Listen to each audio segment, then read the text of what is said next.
On en vient à l'actualité française. La mobilisation agricole se poursuit alors que les ambassadeurs des pays de l'Union européenne pourraient adopter dans la journée le traité de libre-échange négocié depuis plus de 25 ans avec le Mercosur, un traité qui interroge le respect des normes européennes. La France, l'Irlande, la Hongrie, la Pologne voteront contre, mais cela ne suffira pas, d'où l'amertume des agriculteurs ce matin. Alors nous retrouvons sur le périphérique parisien Natalia Odisharia. Natalia, bonjour. Quelle est l'ampleur tout d'abord ce matin de cette mobilisation? Oui, bonjour, c'est la dernière action au coup de poing des agriculteurs un peu partout en France, mais aussi ici, vous l'avez dit, sur le périphérique parisien.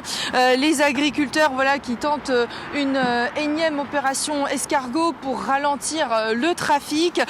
Donc avec cette opération, ils essaient de montrer leur mécontentement. Ils s'opposent une énième fois à cet accord du Mercosur en passe d'être voté à Bruxelles. Bruxelles qui donnera ainsi son feu vert à la Commission européenne pour la signature de cet accord dans quelques jours, après 25 ans de négociations.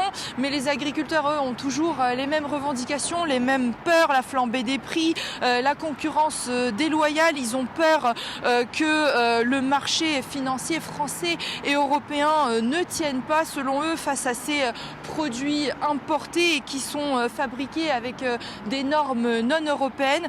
Le président Emmanuel Macron a dit que la France ne votera pas ce texte, tout comme l'Irlande, la Pologne ou encore la Hongrie, mais ça ne suffira probablement pas pour empêcher la signature de cet accord d'ici quelques jours.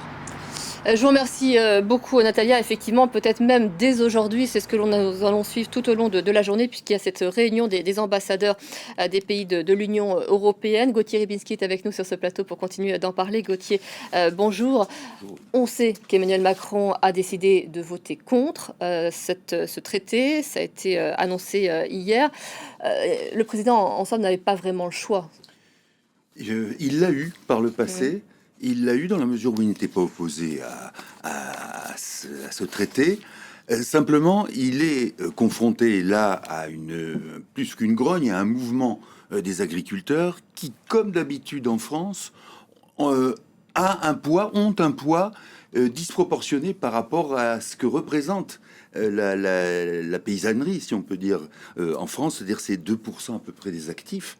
Mais il y a autour du monde agricole quelque chose qui est de l'ordre du mythe, en tout cas d'une aura mythique, et qui veut en quelque sorte que cela prouve l'existence d'une immanence française, du type la France est la France parce qu'elle est la France, et c'est grâce, entre autres, à son agriculture. Et vous avez ce concept qui est très enraciné en France, c'est-à-dire que c'est l'un des piliers, non pas de la République, mais de la réalité française. J'ose à peine rappeler qu'à l'époque du maréchal Pétain, on avait dit la terre ne ment pas. Alors on n'en est plus là, heureusement, mais il y a ce type de comment dirais-je, d'humus qui veut que l'agriculture est quelque chose avec laquelle on ne plaisante pas et qui d'ailleurs suscite des tolérances. Vous voyez par exemple sur ce qui concerne les barrages, ce qui concerne parfois des versements de fumier sur telle ou telle voie. Il y a des choses qui ne sont pas admises d'autres parties de la population, mais quand c'est la paysannerie ou les agriculteurs, il y a quelque chose qui est admissible. Ça ne veut pas dire qu'il n'y a pas des situations désespérées chez les agriculteurs, parce qu'on les a en quelque sorte contraints à se moderniser, pourquoi pas, mais aussi à s'endetter. Et aujourd'hui, certains se retrouvent, selon les filières, dans une panade incommensurable. Et pour un Emmanuel Macron, dans la situation où il est, l'idée était de ne pas se prendre de manière frontale ce mouvement des agriculteurs et plutôt de le suivre ou de donner l'impression qu'il le dirigeait. Ça n'est pas forcément la meilleure des choses, mais c'était, oui, vous avez raison de dire qu'il n'avait pas vraiment le choix. Peu de pays sont dans cette position, en opposition à ce traité. Donc on disait la France, l'Irlande l'a annoncé hier, la Pologne et la Hongrie. Face à ces quelques pays, cette poignée de pays, d'autres pays européens, et puis surtout Ursula von der Leyen qui s'est montrée extrêmement déterminée ces derniers mois, allant même de son propre chef aller négocier en Amérique latine directement, et elle pourrait signer d'ailleurs dès lundi au Paraguay pour ratifier cet accord. Alors, il y a deux choses. Il y a la course un petit peu, là aussi, à quelque chose qui semble être le mad cocaine, c'est-à-dire que tout d'un coup, on se dit, ce traité est fantastique, c'est quelque chose qui va donner de l'air aux exportations agricoles européennes.